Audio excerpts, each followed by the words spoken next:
All right, welcome back. Thank you for watching. This video is about posture. There's a lot of things in your posture and your sitting that can cause mostly lower back pain. I'm going to talk very briefly about what happens when you sit at a desk all day at a computer, and then I'm going to get more into sitting in general. So the first thing I want to mention is when your hands come out and you're on a keyboard, come out, show. You're typing on a keyboard, it will pull on these muscles all day. See that? By doing that, you're constantly taking these muscles and you're pulling them like that. Okay? So whenever we do any sort of stretching or anything, you want to do the opposite of that. So when I do a lot of chair massage gigs, what I will do is pull back like that to do that opposite stretch. Okay? So if you're going to the gym or whatnot, I'm not a personal trainer, but what you want to do is exercises that do the opposite of what you do all day. Okay? That's one thing. When it comes to sitting, there's a whole lot more information. Okay? So we sit our whole lives. We start sitting in 5th grade, and we pretty much sit for 20 years after that. And then a lot of us go into computer jobs, and we just keep on sitting forever. Okay? So there is a lot of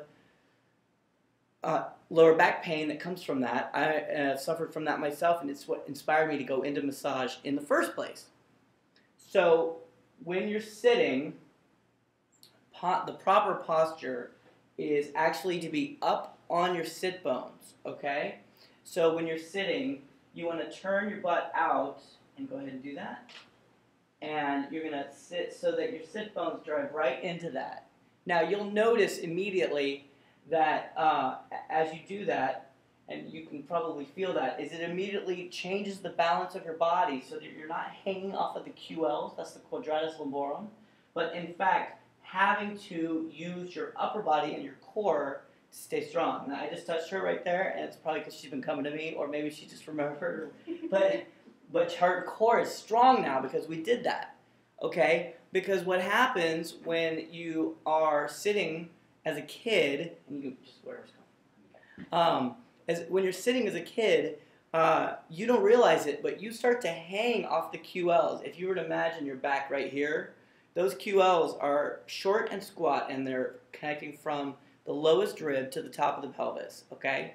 And they're only supposed to stabilize you when you're running.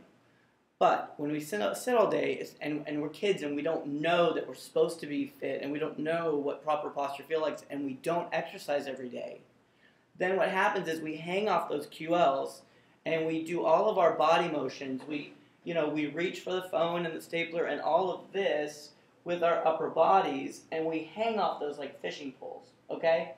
Well, the end result is that those QLs get lengthened and lengthened and lengthened until they're exhausted, and then eventually they get knotted up because they're afraid you're going to lengthen them so much and so often that they're going to break. So they get knots in them, they get all knotted up, and as they do that, they start to cause you pain. And then you go numb, and then you just kind of have this slow, like subtle back pain that's always there, and then you forget what caused it. I mean, you probably never knew anyway. I certainly didn't. So the cure for that is a lot of changes to your posture. When I do the massage, I do something that almost no other massage therapist does, is that I actually specifically get into the QLs and give those some specific relief. Once we do that, then we start to talk more about your posture and how to fix it, and what long-term steps, of which there are many, can start to permanently strengthen the core, fix your posture, move the weight of your upper body onto the transverse abs, the girdle around the body, and slowly shorten and take all of the pressure off of that lower back, okay? So if you have any other questions, please come in, see me for a massage. I look forward to working with you in the future.